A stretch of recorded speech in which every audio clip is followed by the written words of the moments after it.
Hello friends, welcome. ഇന്ന് ചോറിൻ്റെ കൂടെ കഴിക്കാൻ പറ്റിയ ഒരു കൊഞ്ച് തീയലുണ്ടാക്കാം. ഒരു അടിപൊളി ടേസ്റ്റി ആയിട്ടുള്ള ഒരു കറിയായത്.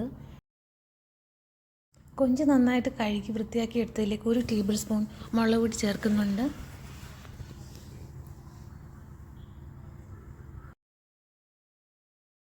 അര ടീസ്പൂൺ മല്ലിപ്പൊടിയും കൂടി ഇടാം. ആവശ്യത്തിനുള്ള ഉപ്പും കൂടി ചേർത്ത് നന്നായിട്ടൊന്ന് മിക്സാക്കി എടുക്കാം. ഇതൊരു 10 മിനിറ്റ് നേരം ഒന്ന് മാറ്റി വയ്ക്കാം.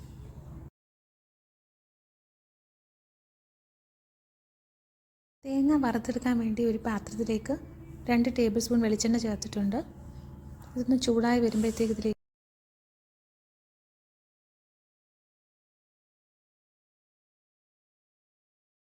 തേങ്ങയുടെ കൂടെ തന്നെ ഞാൻ ചെറിയ ഉള്ളിയും കൂടി ഇടുന്നുണ്ട്. ഇതിൻ്റെ കൂടെ വെളുത്തുള്ളിയും കുറച്ച് കുരുമുളകും കൂടി ചേർക്കുന്നുണ്ട്. ഇതെല്ലാം കൂടി നന്നായിട്ടൊന്ന് മൂപ്പിച്ചെടുക്കാം. ഒരു മീഡിയം ഫ്ലെയിമിലിട്ട് നന്നായിട്ടൊന്ന് തുടരെ ഇളക്കി നന്നായിട്ട് മൂപ്പിച്ചെടുക്കാം.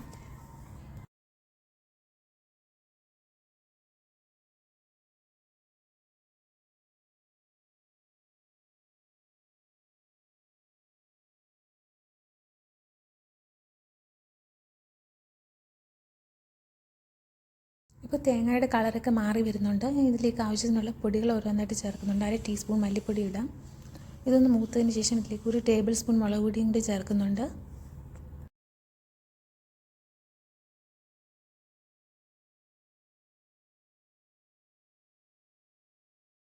തീ നന്നായിട്ട് കുറച്ച് വെച്ചിട്ടുണ്ട്. 2 മിനിറ്റ് ഒന്ന് ഇളക്കിയതിന് ശേഷം നമുക്കിതൊന്ന് അടുപ്പിൽ നിന്ന് മാറ്റാം.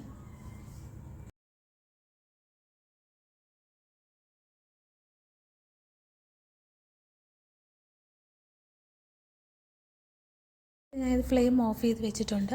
2 മിനിറ്റ് ഇതൊന്ന് ഇളക്കി കൊടുക്കാം. ഇനി ഇത് തണുത്തതിന് ശേഷം നമുക്കിതൊന്ന് അരച്ചെടുക്കാം. ഒരു ചീനച്ചട്ടിയിൽ എണ്ണ ചൂടാകാൻ വെച്ചിട്ടുണ്ട്. നമുക്ക് കൊഞ്ച് വറുത്തൊന്ന് എടുക്കാം.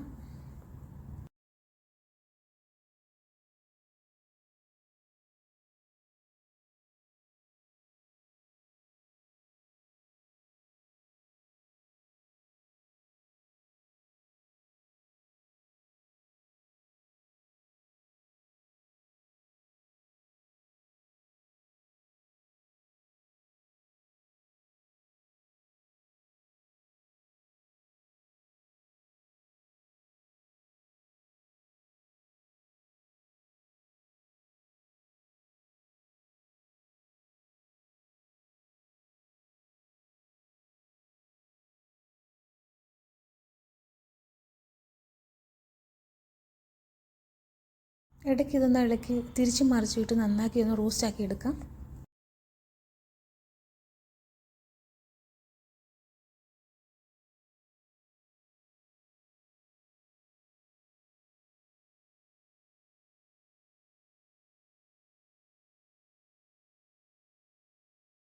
കൊഞ്ചെല്ലാം നന്നായിട്ട് റോസ്റ്റായി വന്നിട്ടുണ്ട്. ഇനി ഇത് പാത്രത്തിലേക്ക് കോരി മാറ്റുക.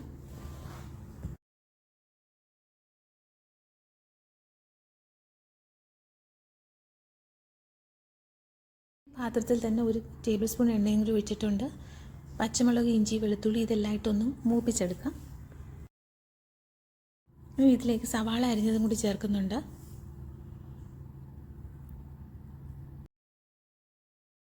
സവാള ഒന്ന് വഴന്നു വന്നതിന് ശേഷം ഇതിലേക്ക് മഞ്ഞൾപ്പൊടിയും കുറച്ച് ഉപ്പും കൂടി ചേർക്കാം.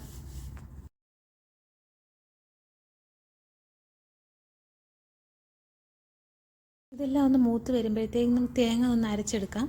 വറുത്ത് വെച്ചിരിക്കുന്ന തേങ്ങ നന്നായിട്ട് പേസ്റ്റ് പോലെ ഒന്ന് അരച്ചെടുക്കണം. ഇതിലേക്ക് ഞാൻ കുറച്ച് പുളിയും കൂടി ചേർക്കുന്നുണ്ട്.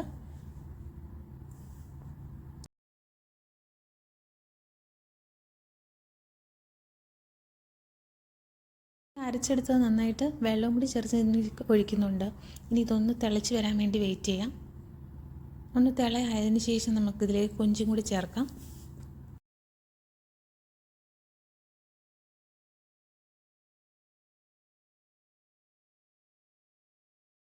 ഇതിലേക്ക് ഒരു 1/4 ടീസ്പൂൺ ഉലുവയും കൂടി ചേർക്കുന്നുണ്ട്.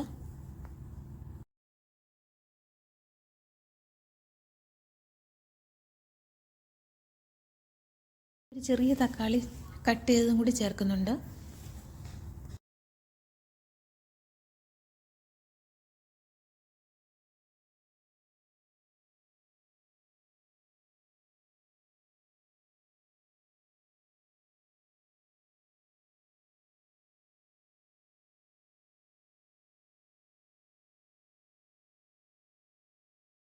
ഒന്ന് തിളച്ച് വരാൻ വേണ്ടി വെയിറ്റ് ചെയ്യാം. അതിന് ശേഷം ഇതിലേക്ക് നമുക്ക് കൊഞ്ച് വറുത്ത് വെച്ചതും കൂടി ചേർക്കാം.